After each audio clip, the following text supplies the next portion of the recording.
So, hi everyone, step one or chapter one of An Unexpected Journey, which I can't remember what the first chapter of The Hobbit is called.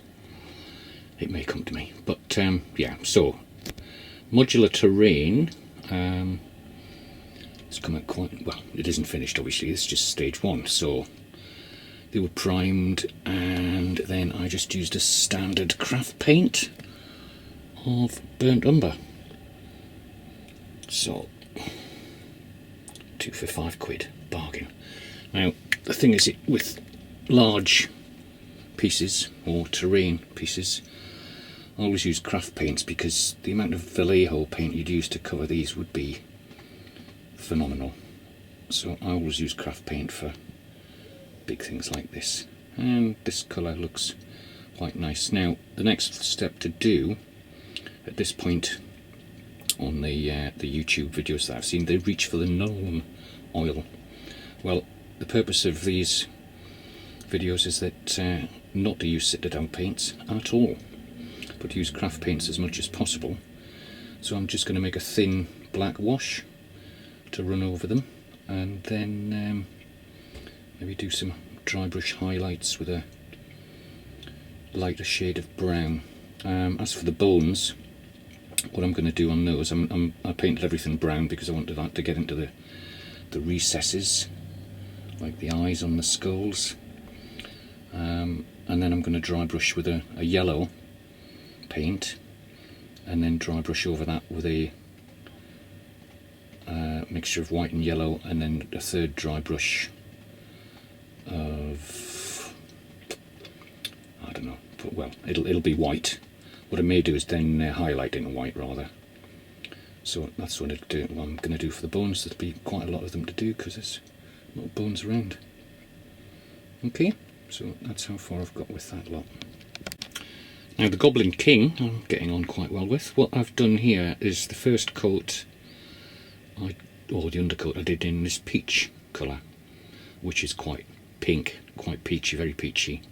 So of course I needed to tone that down, so then I went over it with a bit of basic skin tone, the Vallejo basic skin tone, which is that number. And then to get into the recesses, I did a wash of the burnt umber again, very thin wash, and just actually went into the crevices there. I finally discovered how to focus this, by the way, after all this time I've had it. So it was a thin wash of the burnt umber and then red, just to get into there between the fingers and the crevices on the face. The loincloth again has been done in the same burnt umber colour, and I just went over the tusks on the hat there, or head dress, with white. So yeah, you can see the musculature on the back there. This is by no means finished. What I want to do is get a little, all these warts and stuff are going to be with a very thin wash of greenish colour, and then with another red wash on top of that to make it look sort of ghastly green, infected or whatever. And the grip on his sceptre has been done in black. I'm going to dry brush the studs in bronze, and then use some burnt umber, and then actually that one's burnt umber as well, but it's different. It seems that it's a redder burnt umber, which is a bit annoying in some ways but quite useful in others, because you get two versions of the same thing that are completely different tone. So yeah, that one next, to do some highlights on the leather work. Okay, so that's the Goblin King so far. Yeah, and also the leather work on his loincloth will be touched up with this lighter burnt umber. And Gandalf I'm getting on quite well with. I've basically used the basalt grey.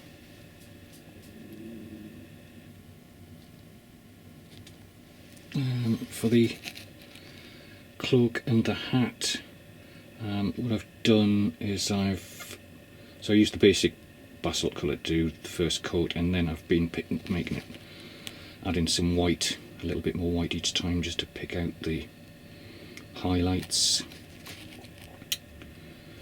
And the blue was this craft paint, and that's just basically the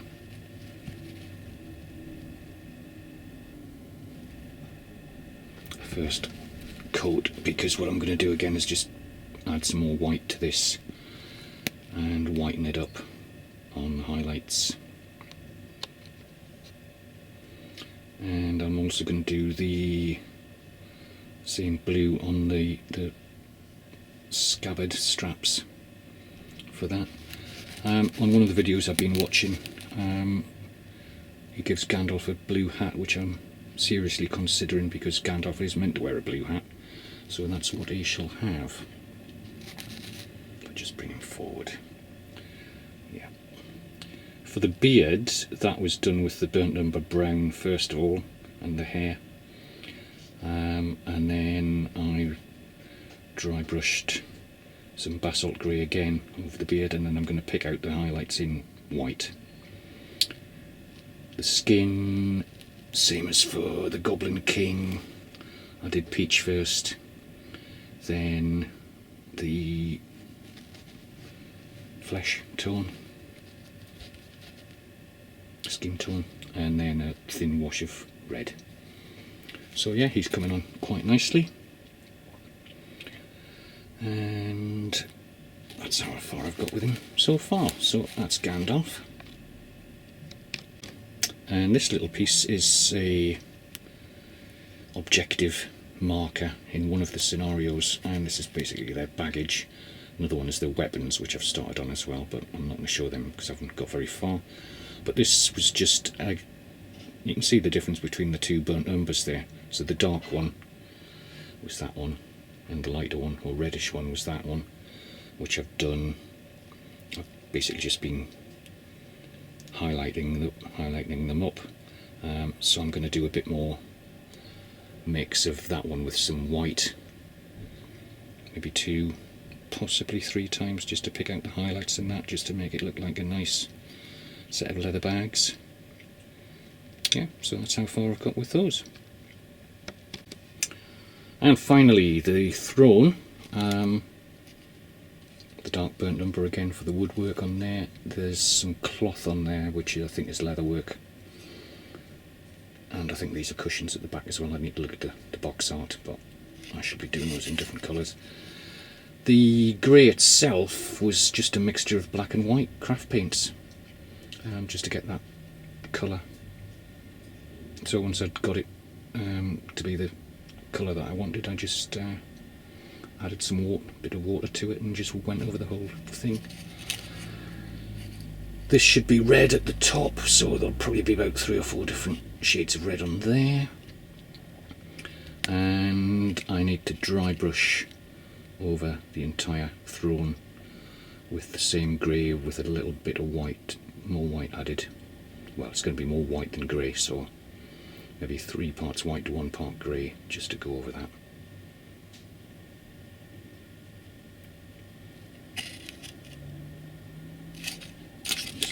The other side there. The metalwork here I'm going to paint black and then dry brush bronze over it. So that'll be the next stage after I've done the dry brushing. There you go.